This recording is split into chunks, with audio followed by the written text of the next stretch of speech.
Welcome back, everyone, to the channel. It's me, Raul Alejandro Mendoza, or the Nerd Chicano, as however you would like to call me.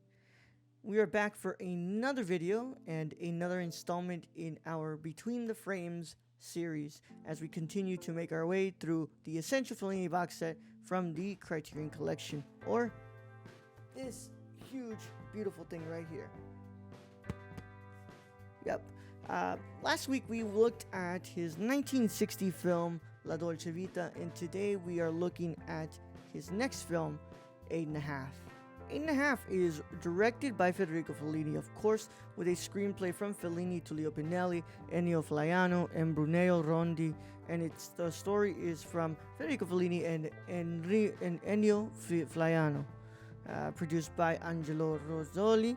The film also stars Marcello Mastroianni, Claudia Cardinale, Anok Ame, Sandra Milo, Rosella Falk, Barbara Stell, Guido Ardetti, Madeleine Lebeau, Jean Regul, Caterina Borato, Annibale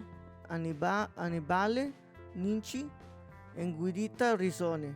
And of course, once again, he works with Nino Rota. Cinematography is done by the incredible Gianni Di Venanzo, and it's edited by Leo Cardozo. Yes, so this film is the and from Criterion's little beautiful words about this film, it reads, "One of the greatest films about film ever made. Federico Fellini's 8½" marks the moment when the director's always personal approach to filmmaking fully embraced self-reflectivity, pioneering a stream of consciousness style that darts exuberantly among flashbacks, dream sequences, and carnivalesque reality, and turning one man's artistic crisis into a grand epic of the cinema. Marcello Mastroianni plays Guido Ansemi, a director whose new project is collapsing around him along with his life, so he struggles against creative block and helplessly juggles the women in his life, including Anok Ame, Sandra Milo, and Claudia Cardinale. An early working title for 8½, was The Beautiful Confusion, and Fellini's masterpiece is exactly that, a shimmering dream, a circus, and a magic act. So this is the seventh disc in the Essential Fellini box set, and not seventh, I'm so sorry. So this is the 8th disc within the Essential Fellini box set, and of course it is one of Federico Fellini's greatest films of all time. This is his masterpiece. This is the film that really he's known for the best. Martin Scorsese said that with Dolce Vita, Martin Scorsese said that with Dolce Vita, Federico Fellini landed on the moon, and with 8½, he landed on Mars. He creates this incredible film about, filmmaking. But that's the surface of the film. I think the film is really an exploration of a very broken man, a man who doesn't really understand himself all that much. He knows that he wants to make a movie, but he doesn't know what he wants to do this movie, why he wants to make this movie, doesn't know how he's going to make this movie, he doesn't even know what this movie is going to be about. He knows that he loves various women, but he doesn't really know how to show that love. He doesn't know how to approach his relationships, and he doesn't know exactly how to fix his crumbling marriage. He knows that he doesn't want to be alone. Once again, he doesn't know how to fix the things that are around him. Typically, he wants to be happy, but he just doesn't know how to do that. And he thinks by being able to struggle everybody along and string everybody along, he's able to, do this. But as the movie continues, Guido just reminds himself that he's just the shell of a man who he once was. And he's crumbling apart through every single moment in this movie. This movie is incredible. I mean, the editing, the cinematography, the production design is incredible. This movie is the third time I've watched this film. I watched this film once in my incredible class with the incredible Dr. Carrera, who wrote this incredible book as well. And his chapter on this book is awesome. Fellini's Eternal Rome. Paganism and Christianity in the Films of Federico Fellini by Alessandro Carrera. Make sure you guys check this book out. There is a paperback version of this book now that you can purchase if you are interested in the filmography of Federico Fellini. This offers a really interesting look that not a lot of writers have really expressed about the films of Federico Fellini. And yeah, this movie is, there's already been so much said on this movie. I can't really say much about it, you know, because I've already expressed my thoughts like 3 times on this movie, whether it's on the podcast, whether it's been like on other conversations.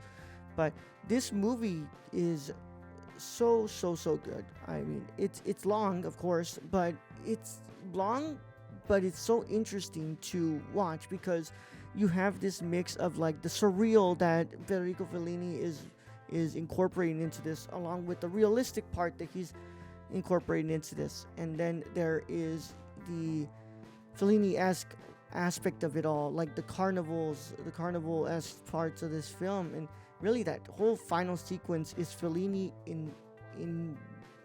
it's Fellini 100% of it. Like, it's undoubtedly Fellini-esque in every sense of the word. It is his love for the circus, it is his expression of his self-doubt, and it's his release of wanting to finally let it all go and dance kumbaya into the endless horizon while he plays the incredible music from Nino Rota.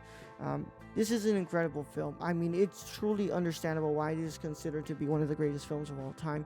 It never, ever, ever loses its grip on you. I mean, you are always 100% in tune with what's going on with Guido. But mostly, you're in tune with the various women of his life and how much these women are much more calm and collected than Guido. You know, this is once again another instance like La Dolce Vita, where Guido is constantly wanting to be transformed, and he looks at these women as wanting for him to be of being able to make that transformation for him. But it fails. He can't do that. He can't, because he lacks that self-realization of how he is to change. But 8.5 is amazing. It is still it's still my favorite film from Federico Fellini, and it still 100% holds up even after after the third watch that I've given this movie now. I love this movie. It's just that simple. Now, let's talk about the restoration. This is the next restoration inside this Essential Fellini box set.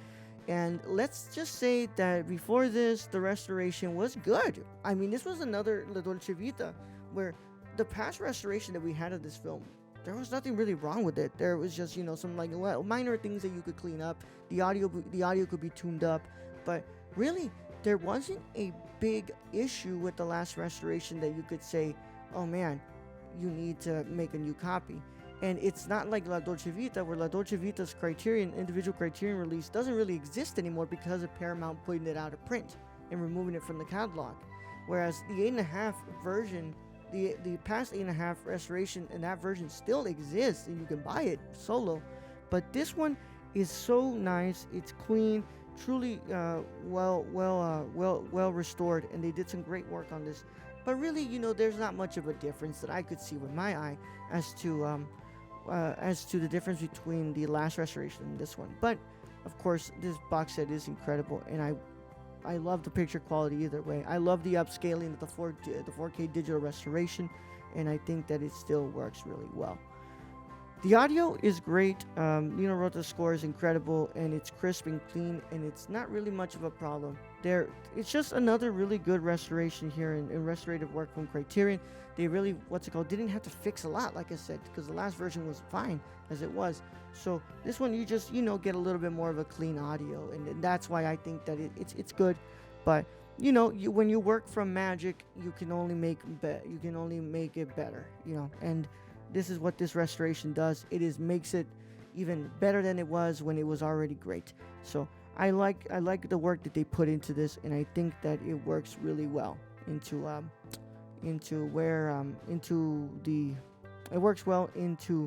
the placement of this restorative process within the Essential Fellini box set. Now, is it my favorite restoration? No, it's not. This one is still, bottom, not bottom, but like right there in the middle of all the works that are in this box set. And in the next couple of videos, you'll be hearing about some of my favorite restorative processes on this film, on this box set, because when I watched MOTHERBOARD in the theater, that one was truly one of my remarkable watches from this set, because I think that one's the one that they put the most work into, and I think that they did an incredible job on that. But more to come when we reach that milestone within this box set. Where does this film rank among the filmography of Federico Fellini in my books? Well, it's no surprise. This is my favorite Federico Fellini film of all time. It is number one, and it is right on top of Nights of Cabiria, and nothing is below it, because it is my favorite. And I will be giving a nice comprehensive ranking of all the films of Federico Fellini when we finish with this box set, and we do a comprehensive look at what I rank all the films as. But of course, that is the end of the video, and I do appreciate everybody for watching, and we will see you all next week when we look at his next film, his first color film, Juliet of the Spirits. As always, you can keep up with the conversation with me on Twitter and Instagram at The Nerdy Chicano, on Letterboxd as well at The Nerdy Chicano, and I'm on twitch.tv/under, wow, that's bad, right? And I'm under Twitch as twitch.tv/The Nerdy Chicano. And you can go ahead and subscribe and like this video. Hit that notification bell so you can get notified when all these new videos come out. And I hope you all been enjoying the Between the Frames series. I've got a lot of cool stuff coming down on the channel, so I hope that y'all been enjoying the ride. But as always, make sure to keep up to date with all the stuff I do on the Nerdcore Podcast Network at thenerdcore.com. And we will see you all in the next one. Of course, I don't have an outro, but I will say this. It has been fun, my friends, and I hope all you wonderful cinephiles and scholars relish in the love of cinema. See you guys in the next video.